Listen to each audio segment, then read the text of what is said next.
항상 부정적인 사람에게 대처하는 4가지 방법.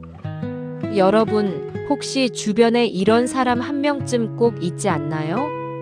아침에 만나자마자 날씨 탓, 점심 먹으러 가서는 메뉴 탓, 오후에는 상사나 동료 탓. 심지어 좋은 일이 생겨도 이거 나중에 안 좋아지면 어떡해? 라며 김을 팍 빼버리는 사람 말이죠. 이들과 한 공간에 있는 것만으로도 내 안의 긍정 에너지가 진공청소기로 빨려나가는 듯한 기분을 느끼곤 하죠.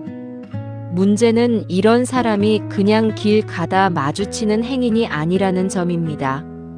매일 얼굴을 봐야 하는 직장 동료, 오랜 시간을 함께 보낸 친구, 혹은 사랑하지만 버거울 때가 있는 가족인 경우가 많죠.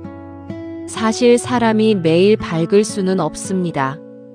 누구나 힘들 때는 투덜댈 수도 있고 우울할 때도 있죠. 하지만 문제는 매사 부정적인 태도입니다. 그들은 세상의 모든 빛을 어둠으로 치환하는 필터를 끼고 사는 것 같아요. 처음에는 우리가 따뜻한 위로도 건네보고 긍정적인 면을 보라고 조언도 해줍니다. 하지만 돌아오는 건 내가 뭘 알아? 그게 말처럼 쉽냐? 라는 식의 더 큰 부정의 파도뿐이죠. 이런 상황이 반복되면 우리는 깊은 피로감을 느낍니다. 내가 왜 이 사람의 감정 쓰레기통이 되어야 하지? 라는 회의감이 들고 나중에는 그 사람의 이름만 스마트폰 화면에 떠도 가슴이 답답해집니다. 이 피로감은 단순한 짜증을 넘어 우리 삶의 질을 떨어뜨리고 심지어는 우리 자신조차 세상을 비관적으로 바라보게 만드는 전염성을 가지고 있습니다. 오늘은 바로 이런 분들 틈에서 나의 소중한 멘탈과 일상을 지켜낼 수 있는 구체적인 대처법 4가지를 행동과 심리 차원에서 나누어 보려고 합니다. 행동적 대처 경계 세우기와 화법 전환. 첫 번째, 대화의 타임 리밋 설정하기. 부정적인 사람들에게 가장 먼저 해야 할 행동적 대처는 바로 나의 시간과 에너지를 물리적으로 방어하는 것입니다. 부정적인 사람들은 한번 불평을 시작하면 끝이 없습니다. 그들에게는 당신의 경청이 내 부정적인 감정을 쏟아부어도 된다는 허가증처럼 느껴질 수 있습니다. 이때 필요한 것이 바로 미리 알리는 마감 시간입니다. 그가 대화를 시작하려 할 때, 혹은 불평의 기미가 보일 때 선제적으로 말하세요. 제가 10분 뒤에 다른 업무를 마감해야 해서 길게는 대화가 힘들 것 같아요. 짧게 말씀해 주시겠어요? 라고 말이죠. 이렇게 명확한 끝을 제시하면 상대방은 무한정 감정을 쏟아낼 수 없게 됩니다. 대화 도중에도 이제 약속한 시간이 다 됐네요. 다음에 이야기해요라며 자연스럽게 자리를 피할 명분이 생깁니다. 이는 무례한 것이 아니라 나의 평온을 위한 정당한 바운더리를 치는 연습입니다. 두 번째, 해결 지향적 역질문과 중립적 리액션. 두 번째 행동 지침은 상대방의 부정적인 프레임에 말려들지 않는 대화 기술입니다. 부정적인 사람은 자신의 감정에 동조해 주길 원합니다. 맞아, 진짜 최악이다라고 하면 더 신나서 떠들고 그건 좀 아니지 않아? 라고 반박하면 싸움이 됩니다. 가장 현명한 방법은 중립을 지키거나 해결로 화제를 돌리는 것입니다. 상대가 상사 욕을 10분째 하고 있다면 그렇게 느끼셨군요 라고 짧게 답한 뒤 그럼 이 상황을 조금이라도 낫게 하려면 우리가 지금 당장 뭘 할 수 있을까요? 라고 질문을 던지세요. 부정적인 사람들은 대개 문제를 분석하는 데만 집착하지 해결책을 찾는 것에는 관심이 없습니다. 여러분이 계속해서 그래서 대안이 뭘까요? 우리가 바꿀 수 있는 부분은 어디일까요?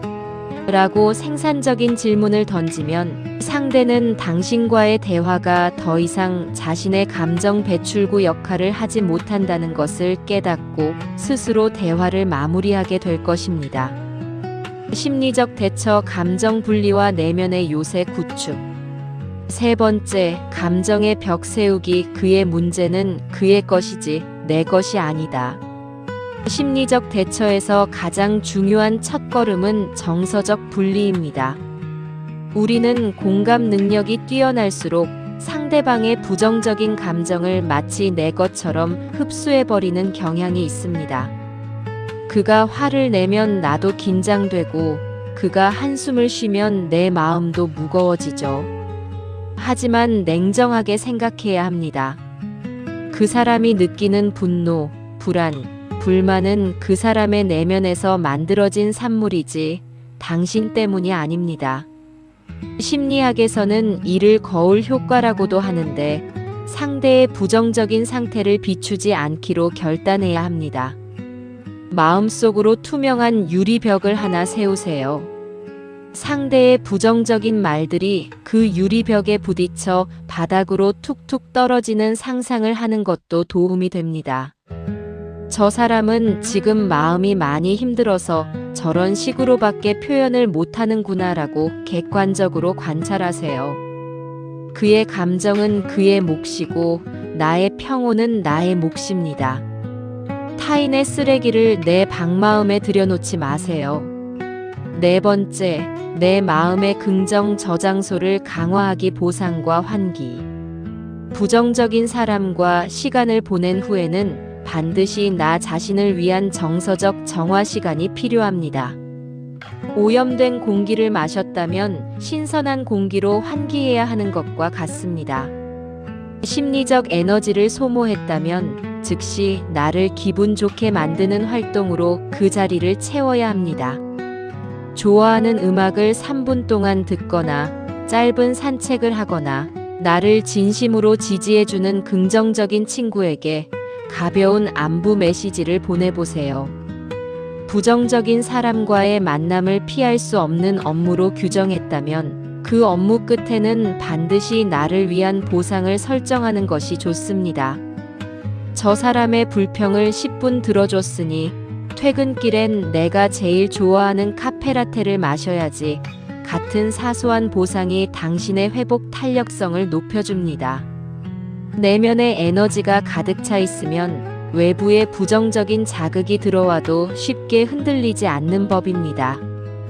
당신의 평화는 그 누구도 침범할 수 없습니다. 오늘 우리는 매사에 부정적인 사람들에게 대처하는 4가지 방법을 알아봤습니다.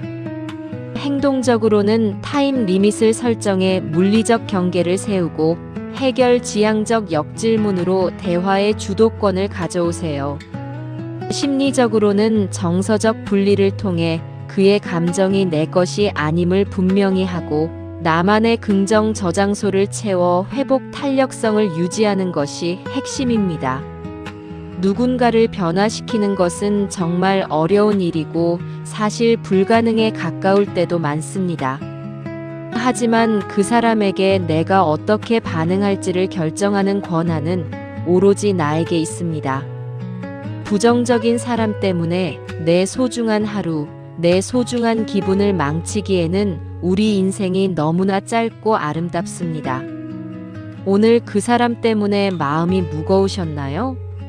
괜찮습니다. 당신이 부족해서가 아니라 당신이 그만큼 따뜻하고 남의 이야기를 잘 들어주는 좋은 사람이기 때문에 더 힘들었던 거예요. 이제는 그 따뜻함을 타인에게만 쏟지 말고 상처 입은 나 자신을 돌보는데 조금 더 써보셨으면 좋겠습니다. 당신은 오늘도 충분히 잘 해냈고 내일은 오늘보다 훨씬 더 평온할 자격이 있습니다.